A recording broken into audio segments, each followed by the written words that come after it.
Vous est-il déjà arrivé de sortir à une heure tardive, où vous êtes seul ou accompagné, de ne pas vous sentir en sécurité, peut-être même d'entendre des bruits, peut-être qu'on vous a appelé? Laissez-moi vous raconter aujourd'hui l'histoire de la Llorona.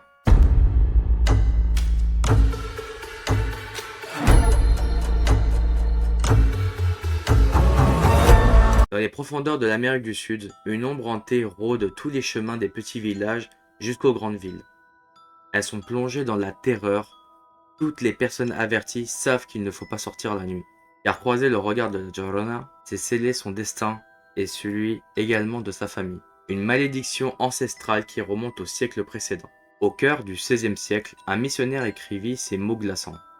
On entendait souvent une femme pleurer, hurlant dans la nuit, implorant « Mes enfants, où vous conduirai-je » Cet auteur espagnol Bernardino de Sahagún, qui raconta cette histoire, s'aventura sur le Nouveau Monde après la sanglante conquête des terres d'Amérique du Sud par les conquistadors. Bien avant cette invasion, le spectre d'une femme hantait déjà ces contrées. La Llorona, son nom signifiant littéralement la femme pleureuse ou la pleureuse, d'innombrables récits entourent cette légende, variant selon les époques et les lieux. La première émergea au Mexique au XVIe siècle, dans les ruelles de Mexico. Une jeune femme d'une beauté ensorcelante succomba au charme d'un conquistador espagnol. Malgré la désapprobation de son entourage, leur amour devient fusionnel.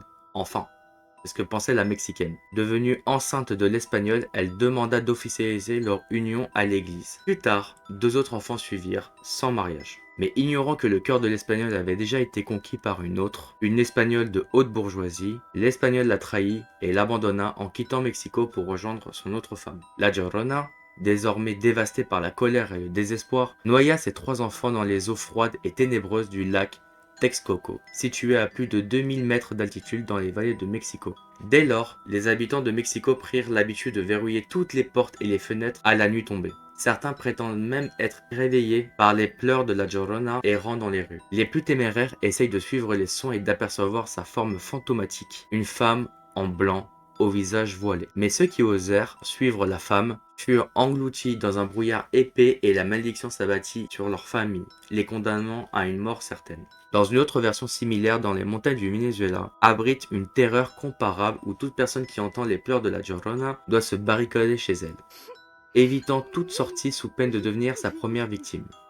Les enfants sont particulièrement vulnérables à cette créature terrifiante. Mais d'autres versions, la plupart issues des légendes mexicaines, évoquent une origine bien différente pour la Llorona. Certains la voient comme le spectre de la Malinche, une femme maudite pour avoir trahi son peuple lors de la conquête espagnole. Cette histoire nous ramène aux premières années du XVIe siècle, où la jeune amérindienne nommée Doña Marina par les Espagnols fut offerte en cadeau au célèbre conquistador Hernán Cortés.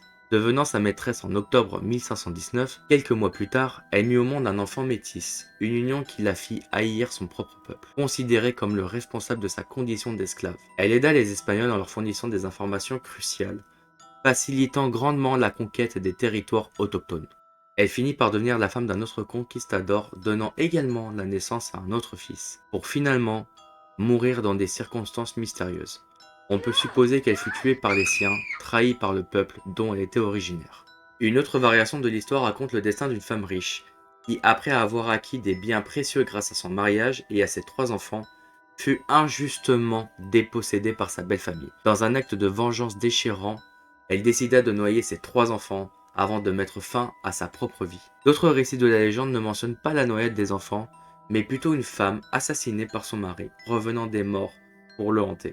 Vous l'avez compris, ce que les Européens considèrent comme la Dame Blanche d'Amérique du Sud n'est pas un simple mythe, mais un symbole profond enraciné dans la culture mexicaine. Elle incarne l'idée de métissage qui soit choisi ou imposé entre les peuples autochtones et les conquistadors. Ce concept du métissage se retrouve également dans d'autres pays d'Amérique latine. Par exemple, au Guatemala, la Llorona prend la forme d'une femme métisse nommée Maria. Son mariage avec un envahisseur espagnol lui permit de s'élever socialement, mais un jour, pendant l'absence de son mari, elle entama une liaison avec un autre homme qui aboutit à la naissance d'un garçon qu'elle finira par noyer pour cacher son adultère. À la mort de Maria, Dieu condamna à errer éternellement sur terre à la recherche de son enfant perdu. Au Costa Rica, on aura une autre histoire, celle d'une jeune femme autochtone amoureuse d'un conquistador espagnol. Malheureusement, son père l'a promis au roi d'une tribu. Lorsque l'Espagnol demanda sa main en mariage, le père refusa. Les amants condamnés à se rencontrer en secret au sommet d'une cascade ne tardèrent pas à être découverts. Lorsque le roi apprit que la jeune femme était enceinte de l'Espagnol, il jeta le premier enfant du haut de la cascade. La nouvelle mère, plongée dans un deuil inconsolable, se suicida, rejoignant ainsi les esprits des femmes pleureuses des forêts. Une autre légende encore plus ancienne que la pleureuse. Mais les sanglots de ces âmes tourmentées résonnent encore aujourd'hui près de la cascade. On voit surtout un avertissement pour ceux qui oseraient s'aventurer trop loin dans les eaux profondes. En Équateur, on met en garde toute personne souhaitant se rendre sur les berges d'une rivière avec un bébé ou un enfant, car la Llorona peut apparaître pour noyer les petits. Si au Mexique, elle est souvent imaginée voilée, en Colombie, son apparition est encore plus sombre. On ne peut pas reconnaître son visage, elle n'a presque plus de chair, des yeux qui brillent d'une lueur malsaine. On raconte qu'elle berce continuellement un enfant mort dans ses bras, ses larmes prenant de la forme de sang. Elle hanterait les montagnes et les vallées, piégeant les voyageurs. Vous l'aurez compris, chacun des pays d'Amérique latine a sa propre version. L'histoire de la pleureuse fait partie de ces récits qui ont marqué la culture latino-américaine, répandant la terreur et le désespoir partout où elle passe. Elle symbolise surtout un passé trouble, un métissage et de trahison.